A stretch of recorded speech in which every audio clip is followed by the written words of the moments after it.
Salut à tous, salut à toutes, c'est Vénus Memnock de Vénus Print 3D, j'espère que vous allez bien. Alors aujourd'hui on va se faire un petit tuto pour expliquer comment je fais en fait pour faire le pré-ombrage de mes figurines. Parce que c'est une question qui a été posée assez souvent dernièrement.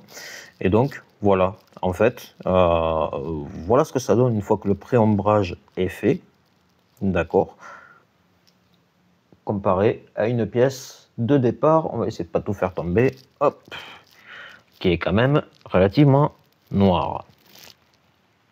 Donc j'ai fait petite modification de l'éclairage parce que c'était quand même très violent hein, au niveau de la balance des blancs, je trouve. Donc voilà, hein, comment on va passer de ça à ça? Et bien ça va être le sujet de ce tuto que vous m'avez réclamé. Hop, en espérant que la mise au point veuille bien se remettre. Hop, voilà. Donc, pour ce faire, ça va être relativement simple. Hein. On va faire une succession de brossage à sec ou brossage humide, en fait, sur le départ en tout cas, de différentes couches de gris, ok, et pour finir jusqu'au blanc, d'accord. Le but du jeu, il va être relativement simple. Donc, je vais commencer ici avec du Necromancer Cloak de chez Army Painter. Pourquoi Army Painter? Parce que c'est ce que j'ai. Si vous avez autre chose, libre à vous d'utiliser, vous inquiétez pas, ça pose pas de problème. Moi, généralement, mes peintures, c'est du Army Painter, du Valero et du Winds of World. Ok. Donc, ici, la pièce a déjà été sous-couchée en noir complètement. Ok. On n'est pas obligé de sous-coucher autant. Ouais. C'est pas une obligation de sous-coucher autant, mais voilà, c'est toujours intéressant, en tout cas pour ce qu'on va faire. C'est toujours intéressant justement de pouvoir le faire. Hop, je vais juste essayer, voilà, de forcer l'éclairage ici de façon à ce qu'il arrête de me taper derrière. J'aime pas me faire taper dans le derrière. Donc, on va commencer par se mettre une bonne gougoute sur la palette. Alors ici, j'utilise une palette humide. D'accord, c'est pas forcément ce qu'il y a de mieux pour ce qu'on va faire. Ok, je mets juste mes peintures derrière dans le bon ordre parce que vu que j'ai posé ça un peu comme un sagouin, voilà. Au moins comme ça, vous voyez au loin la recette, mais c'est quelque chose qu'on va voir au fur et à mesure, la recette. Ça marche. Donc ici, j'ai ma palette. Hop, je vais essayer, voilà. J'ai ma palette, merde, j'ai tout fait couler à côté, quoi. Ah, le salaud, quoi. Voilà, je viens de niquer ma palette. Je viens tamponner un peu de peinture sur mon pinceau. Donc, vous voyez, c'est du gros pinceau. Hein. Je viens tamponner ma peinture et ce que je vais faire, en fait, je vais essuyer mon pinceau. Alors, normalement, il faudrait que je l'essuie plus si on part sur du brossage à sec, sauf que là, en fait, on n'est pas sur du brossage à sec, d'accord, et je veux quelque chose qui marque quand même très facilement.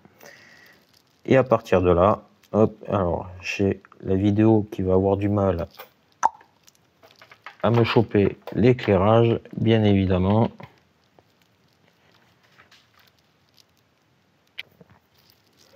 Voilà, excusez-moi, hein, je tripatouille un peu dans les réglages, parce qu'en plus, j'ai été obligé de choper une nouvelle appli. Donc pour pouvoir faire cet enregistrement, parce que du coup l'autre déconne au taquet. Et donc à partir de là, hop, on va commencer à frotter avec son pinceau, d'accord, pour vraiment recouvrir la zone comme il faut de Necromancer Cloak. Ok. On n'essaye pas d'aller et de forcer en fait là où le pinceau ne veut pas aller par contre. Ok, vous voyez, je reste vraiment en surface. D'accord. Alors à savoir que là, je me suis un peu machiné le pinceau parce que j'ai oublié le nettoyer tout à l'heure. Et donc résultat des courses, en fait, il est quand même hachement dégueulasse. Donc ça me rajoute de la difficulté sur le truc. Ok. Donc quoi qu'il en soit, hop, on vient frotter avec notre pinceau comme ça. Ok. Et on ne va pas là où il ne veut pas aller. On force pas. D'accord. Je vais vous expliquer ça. En fait, je vais prendre un pinceau plus fin, comme ça ce sera mieux pour voir. Vous voyez ici, là je suis en train de mettre de l'éclairage, ok? Mais là par contre, l'éclairage il va pas s'y mettre. La peinture elle va pas s'y mettre là. Mais je vais pas forcer, ça va permettre de garder les contrastes. Vous voyez là par exemple aussi, il y a un truc, ça n'a pas voulu s'y mettre, et c'est pas grave parce qu'en fait, moi, ça en fait c'est la partie interne à la figurine, d'accord? C'est l'intérieur de la cuisse, c'est l'intérieur de la jambe. Là ici on a la partie extérieure.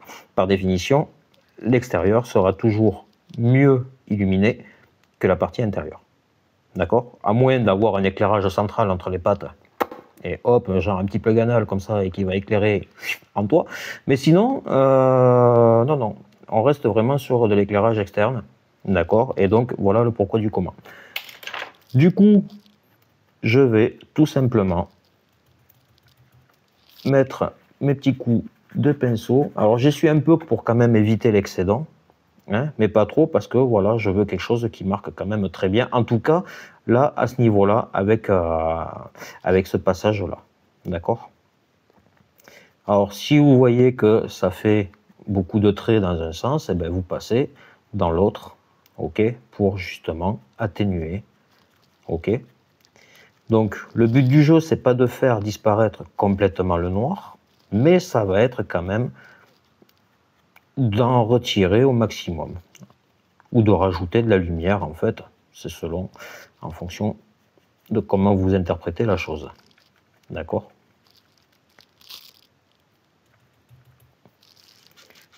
Donc vaut mieux y aller avec un gros pinceau. Comme ça, je trouve, moi personnellement, je trouve que c'est plus sympa justement de le faire avec un gros pinceau plutôt qu'avec l'aérographe, parce que le pinceau il va directement accrocher sur les surfaces, d'accord, et en tout cas sur les surfaces externes, d'accord, les surfaces internes, hop, ça va rester relativement sombre. Tandis qu'avec l'aérographe, on est toujours susceptible de se lourder en fait finalement, hein, et d'éclairer là où on n'a pas spécialement envie d'éclairer. D'accord? Donc voilà. Allez, on continue. On se fait notre petit passage de nécromancer. Vous allez voir, ça va prendre forme très vite. Premier passage comme ça est toujours un peu long comparé aux autres, parce que vous allez voir que plus on va éclaircir, et plus ça va apparaître facilement. Et donc, résultat des courses, ça va être plus visible et on passera moins de temps en fait sur les autres couleurs. D'accord? Alors, par contre, là, j'avoue, j'ai ce con de vidéo qui m'emmerde parce que j'ai ce compte de téléphone qui me fait des bidouilles, des variations d'éclairage et tout ça. Ça ne me plaît pas. Malheureusement, pour l'instant, je suis obligé de faire avec cette appli. Je vais essayer de voir si j'ai autre chose sous la main ou un petit réglage peut-être à faire entre deux shoots. On va regarder ça, on verra. Bon, après, c'est le premier tuto, hein, je suis désolé pour l'amateurisme. Hein. Bon, malgré ce que j'ai dit, j'essaye de le choper un peu quand même par là, histoire de...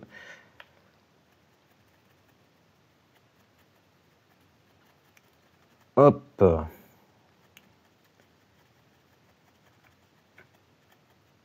Allez, on va rester comme ça, je pense que c'est pas trop mal. Ok. Et on se retrouve pour la suite.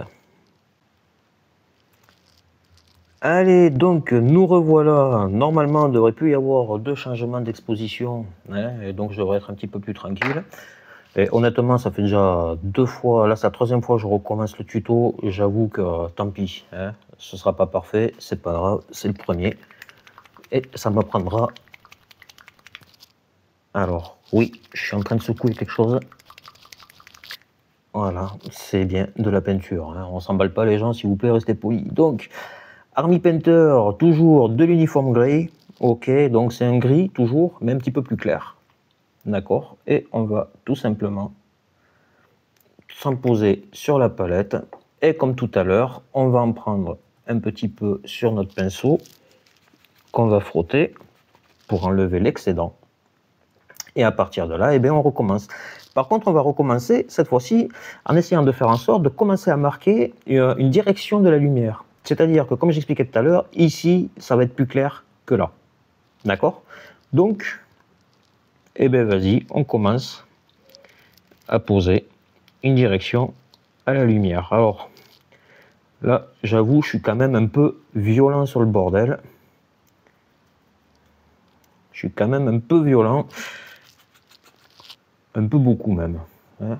C'est pas grave, voilà, là, je commence à rattraper quelque chose de plus intéressant. Voilà. Parce que là, c'était quand même un peu fort. C'est pas grave. C'est pas grave. Si c'est un peu fort, c'est pas grave. Il y a toujours moyen de rattraper après derrière s'il y a besoin. Et puis après, en même temps, ça texture aussi un petit peu. Gentiment, tranquillement. Ça va venir texturer pour donner un effet aussi un peu plus métallique, si je peux dire.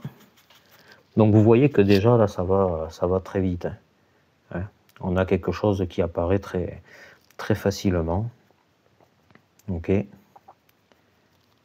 Donc c'est pareil, si on a, comment ça s'appelle, des coups de pinceau qui sont un peu disgracieux, on brosse dans l'autre sens, ça va permettre de réégaliser un peu les choses. Donc comme j'ai dit, là je le fais aussi, mais de manière un petit peu plus subtile. Ok. Le but du jeu, c'est vraiment voilà, de garder une direction d'éclairage. Ok, vous voyez quand même que ici, c'est plus clair que là. D'accord? Parce que là, on est quand même sur l'intérieur. L'intérieur, ce ne sera pas forcément la partie la plus visible. Et donc, ce n'est pas forcément ce qui va le plus nous intéresser. D'accord? Hop. Je fais quand même un surplus d'éclairage depuis les hauteurs. Voilà. Comme si ma lumière venait taper dans ce sens. Comme ça. D'accord? Comme si elle traversait dans ce sens, en fait. Alors, je ne sais pas si vous voyez bien l'idée, mais bon, voilà.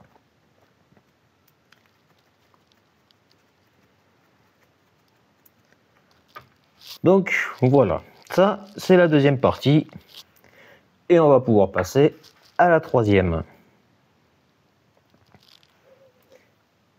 Pour cette troisième partie, troisième et avant-dernière, on va utiliser le H-Gray, toujours de chez Army Painter. Alors, comme je disais, 2 secondes, je me la secoue. Comme je disais tout à l'heure, c'est pas du placement de produit, hein, c'est juste que voilà, c'est ce que j'ai. Donc, si vous avez d'autres marques, d'autres peintures ou n'importe quoi, allez-y, faites-vous plaisir, il n'y a pas de souci. Hein. Chacun voit midi à sa porte. Moi, en tout cas, c'est vrai que, et surtout pour ce qui est brossage à sec, je trouve que les Army Painter sont très bonnes, finalement. Alors, là, j'essuie un peu plus mon, comment ça s'appelle, mon pinceau, vous voyez, c'est quelque chose, on voit quand même beaucoup moins. Hein. Et on va venir recommencer, donc, à poser des lumières. Donc, vous voyez, ça va très vite. Hop, on reste là, on essaye d'y aller un peu plus finement, dans le sens où on va faire en sorte, en fait, de ne pas recouvrir tout partout. D'accord? C'est vraiment sur les zones où, effectivement, il y a beaucoup de lumière qui vont venir taper. D'accord? Et donc, voilà, on y va. On essaye vraiment de garder une certaine direction. D'accord? Là, c'est pareil, hein. Là je fais vraiment brossage à sec. Vous voyez, on est quelque chose sur un truc beaucoup plus doux, hein, que sur ce qu'on a commencé tout à l'heure. Ok. Et donc voilà. Donc là, on n'hésite pas à revenir à plusieurs reprises pour charger le pinceau et bien évidemment le décharger. D'accord.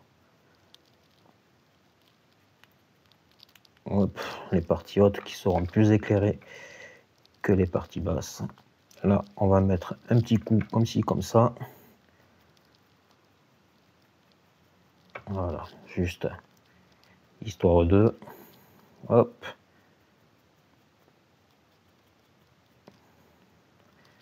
Là, bien sûr, derrière, on va faire un petit coup pour révéler un peu mieux les arêtes. D'accord.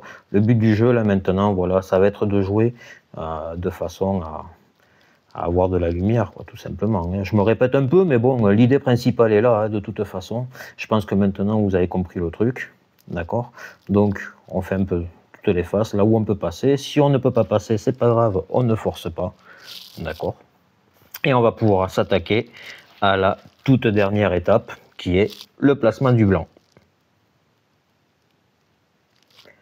Alors, pour le placement du blanc, là, ce que je vais utiliser, c'est du Nuclear White de chez Green Stuff World, d'accord, peinture classique, basique, on va dire. J'ai du Matte White blanc de chez Army Painter, qui est très bon d'ailleurs, hein, mais bon, là j'ai celui-là qui est ouvert, donc j'utilise celui-là, quoi, tout simplement. C'est pas la peine d'en ouvrir 50.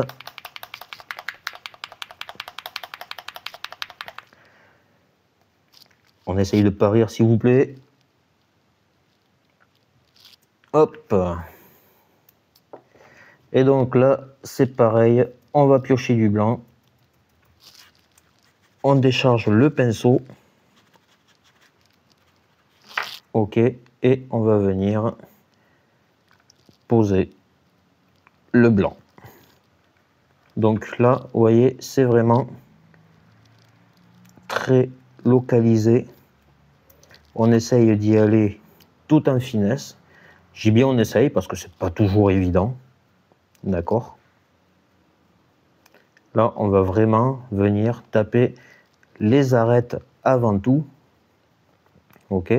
Cette étape du blanc, il ne faut absolument pas la négliger. Elle est super importante. Elle est super importante parce que c'est elle qui va vous permettre finalement de pouvoir retrouver vos zones et de marquer les arêtes en fait quand vous allez mettre de la couleur notamment. Enfin voilà, cette étape elle est super importante et souvent on a tendance à vouloir la négliger, à la faire un peu vite, alors que pourtant c'est on va dire limite presque tout le secret de la technique slap shop ou pré-ombrage, hein, vous l'appelez comme vous voulez, le principe c'est le même. Et tout le principe de cette technique, en fait, tout le secret, j'ai envie de dire, de cette technique, ben, grosso modo, c'est quand même la pose du blanc, qui est super importante. On va vraiment venir mettre des putains d'éclats de lumière, en fait, gentiment, doucement, qui vont faire relever, révéler les détails, les volumes et tout ça. C'est vraiment une étape super importante. D'accord? Parce que c'est là où vous allez avoir le plus de lumière.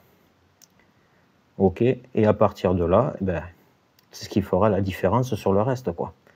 Sinon, on se retrouve avec un truc tout plat. D'accord? Tout uniforme. Or, ce n'est pas forcément ce qu'on recherche. Là, je vais juste mettre un peu plus ici. On va essayer de choper les petites arêtes toutes douces là, histoire de marquer un peu. Voilà. Histoire de montrer un peu qu'il y a cet arceau qui est là, qui se révèle. D'accord. Là, on va essayer de le faire pareil aussi. Pas trop quand même, parce que, ben, mine de rien, c'est l'intérieur. À moins d'être un peu suicidaire, on va pas lui regarder sous la jupe, quoi. Tu comprends ce que je veux dire? Donc, il y a très peu de raisons qu'on se retrouve entre les pattes. Voilà. Je vais juste marquer un peu comme ça ici. Alors là, je vais à contrario de ce que je disais, mais c'est pas grave, c'est vraiment juste pour choper les arêtes en fait, plus qu'autre chose. C'est juste histoire d'eux. D'accord? Et puis si ça convient pas, on est toujours à temps de le modifier. Donc, à partir de là, eh ben, j'ai envie de vous dire, c'est fini. Je vais juste forcer un peu dans cette zone, parce que moi, je veux un joli éclairage là. Ici, voilà. Cette zone-là, je la veux bien éclairée. Et en contrepartie, un peu derrière comme ça aussi, ici, voilà, juste histoire de forcer un petit peu le truc, voilà. Par contre, de ce côté-là, j'y touche pas. Donc, voilà un peu le principe du slab shop ou donc du pré-ombrage, d'accord, sur des peintures, sur des impressions 3D. Et vous verrez qu'à partir de là, ben déjà, ça vous permet de bien distinguer vos volumes, de bien savoir en fait qu'est-ce qui vous attend sur la peinture, sur la figurine, parce que tu vois, c'est aussi con que ça puisse paraître, mais des trucs comme ça ici, là, sur le coup, je les avais pas vus, moi, ces petites rainures, ces petites bordures là, tu vois. Moi, pour moi, c'était plein. Et ben finalement, parce que ces trucs, c'est des détails, on fait pas spécialement attention. Et donc là, effectivement, bon, bah, du coup, je m'en rends compte. Et hop, tu pourrais arrêter de bouger, putain de focus de merde. Et donc, à partir de là, voilà, là, on voit bien les dents qui ressortent, d'accord. On voit bien les niveaux, on voit bien, voilà, ici, là où il y a un peu d'ambient occlusion qui va venir s'installer, et encore plus là-dedans, un petit peu dans la bouche, les yeux, tout ça, vous voyez, tout ça. Donc voilà, ça nous fait vraiment ressortir les détails et les volumes, ça va nous permettre de mieux appréhender la peinture qui va suivre derrière, ça va nous permettre, en fait, d'y voir beaucoup plus clair. Donc finalement, c'est quelque chose qui, au départ, je trouvais que c'était un petit peu là, une méthode pour se la péter sur YouTube. Et finalement, c'est quand même super important. Voilà, on s'en rend compte plus tard, en fait, quoi, finalement. Et ça va permettre, finalement, vous voyez, par exemple, je vais revenir sur cette partie-là du bébé. Voilà, c'est grâce à ça où j'ai su où placer mes ombres et mes lumières pour essayer de faire cet effet non métallique métal. D'accord? Voilà. Donc à partir de là, et puis ça a été pareil justement ici, savoir où placer les ombres, les lumières, etc. etc. Donc voilà, et vous voyez qu'ici j'ai même encore éclairci un petit peu par rapport à là où c'est beaucoup plus sombre. Hein. Donc ça fait quand même pas mal de choses et ça apporte beaucoup finalement. Ça apporte beaucoup finalement, on y voit beaucoup plus clair en fait, et ça nous permet de mieux appréhender finalement les volumes et tout ça. Sur ce, eh bien, écoutez, j'espère que ce premier tuto vous aura plu. Hein. N'hésitez pas à me dire ce que vous en pensez. Et puis voilà. Allez, ciao tout le monde, amusez-vous bien, bye bye.